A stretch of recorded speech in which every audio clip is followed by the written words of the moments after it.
Bom dia a todos. Eu agradeço este convite que me foi dirigido, para poder falar um pouquinho sobre a Semana da Vida, a Semana Nacional da Vida, o dia do nascituro, dia 8 de outubro, comentar principalmente do livrinho que foi publicado, que está sendo publicado agora todos os anos, para ajudar as nossas comunidades a refletir sobre o valor da vida.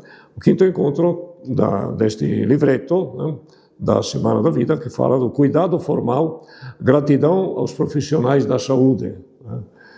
De fato, para defender a vida, devemos também defender a nossa saúde.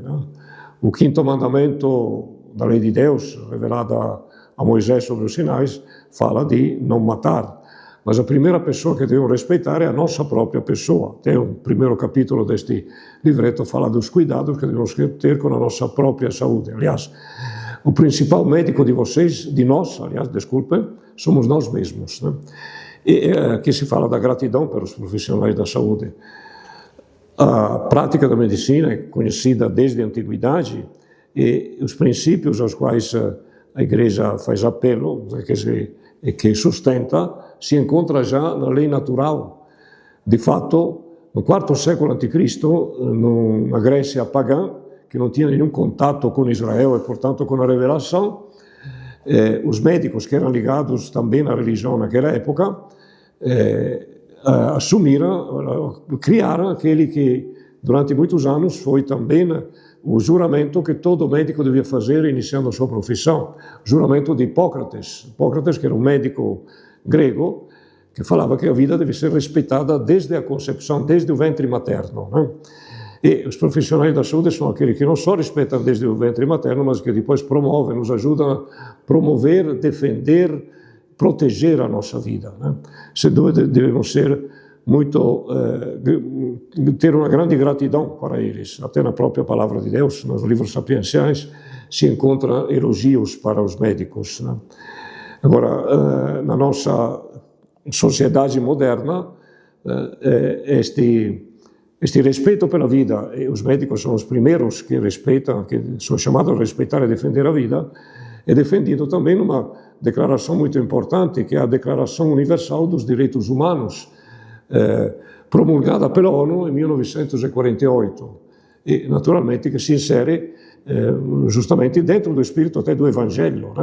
As nossas constituições e principalmente esta Declaração Universal dos Direitos Humanos respeitam, inclusive, e seguem a linha do Evangelho nestes pontos. Mas sabemos que sempre se atentou contra a vida, principalmente nestes últimos tempos. Também está acontecendo algo que nos leva a desrespeitar a vida.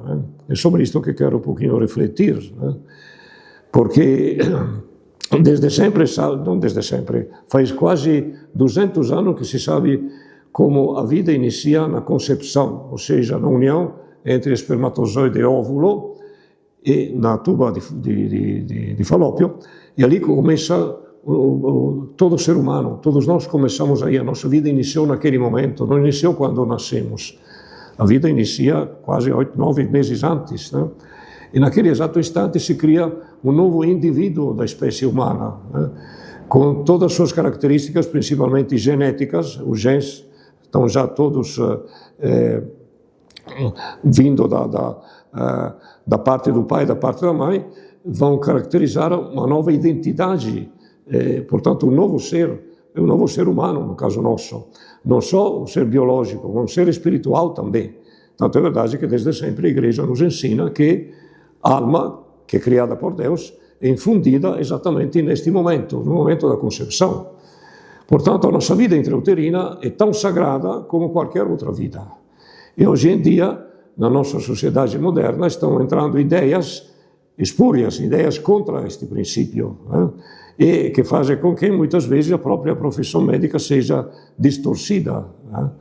Já começou, por exemplo, em 1965, o Colégio dos Obstetras Americanos, obstetras e ginecologistas, definiu que a vida não inicia mais na concepção. Isto já tinha sido descoberto desde 1826, sabe-se 200 anos cientificamente que a vida inicia ali, mas foi transferida para o processo da nidação ou implantação do embriãozinho que já se formou da tuba na parede do útero.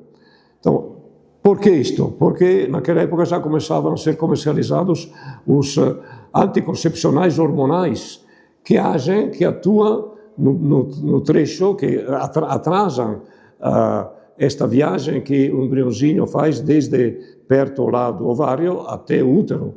Este atraso comporta que quando este embrião que chega atrasado, ele não encontra a parede uterina pronta para acolhê-lo. É um microaborto. Mas isto foi escondido. É por isso que os anticoncepcionais hormonais tiveram aquele sucesso comercial e sucesso até geopolítico, porque é um plano para poder reduzir a população mundial. Naturalmente, a Igreja nos alerta sobre isto. O Papa Paulo VI, em 68, publicou a encíclica Humanae Vitae, em que ele justamente condena os meios artificiais de programação da maternidade, podemos dizer, do planejamento familiar. A Igreja, na realidade, não usa este termo, mas fala de regulação da fertilidade para o exercício daquela que é a paternidade e maternidade humana, né? E não somente naquela época, infelizmente muitos não sabem, mas graças a Deus muitos médicos são conscientes disto e eu devo elogiar neste momento, seja os médicos católicos que se organizaram aqui em São Paulo também há poucos anos, né, pela iniciativa do cardeal, do Dom Odilo, né, e que atuam divulgando as verdades sobre aquelas que são as distorções modernas da ofensa à vida, não da defesa, mas da ofensa à vida, né? E recentemente também algumas decisões da Organização Mundial da Saúde, né? Desde sempre sabe-se que até o 5º mês da vida intrauterina, o embriãozinho que foi concebido, se for colocado fora do útero, fora do seu ambiente natural, não sobrevive. Mas a partir do 5º mês de gestação até o 9º mês, qualquer criança que seja seja induzido um parto antecipado, ela pode ser cuidada, pode ser colocada nas próprias condições das isoletes, né, de incubadoras, e continua vivendo até alcançar o peso para poder se tornar independente até destas condições, né? Então, a Organização Mundial da Saúde, por influência, infelizmente, do pensamento marxista da China, falou que não, o aborto é até o 9º mês. E aí, então, aconteceu que o Conselho, devo elogiar, o Conselho Federal de Medicina, proibiu de considerar isto como falta de vida, ou seja, de considerar isto como aborto, mas proibiu aquela prática de injetar o cloreto de potássio para interromper esta vida. E a CNBB, ultimamente, no mês passado, concordou e publicou até uma nota em conjunto com o Conselho Federal de Medicina, condenando esta prática da assistolia, ou seja, de interromper a vida do nenê antes que ele nasça, né? Então, os médicos católicos, e muitos médicos, não somente os médicos católicos, mas também os médicos de outras religiões, até médicos ateus, respeitam verdadeiramente a vida. Portanto, estes médicos que hoje queremos elogiar, né, nesta nossa comunicação, incentivar a todos, seja os médicos, seja os paramédicos, para que continuem nesta nobre, nesta santa missão de defender a vida desde a concepção até a vida, até a sua conclusão natural.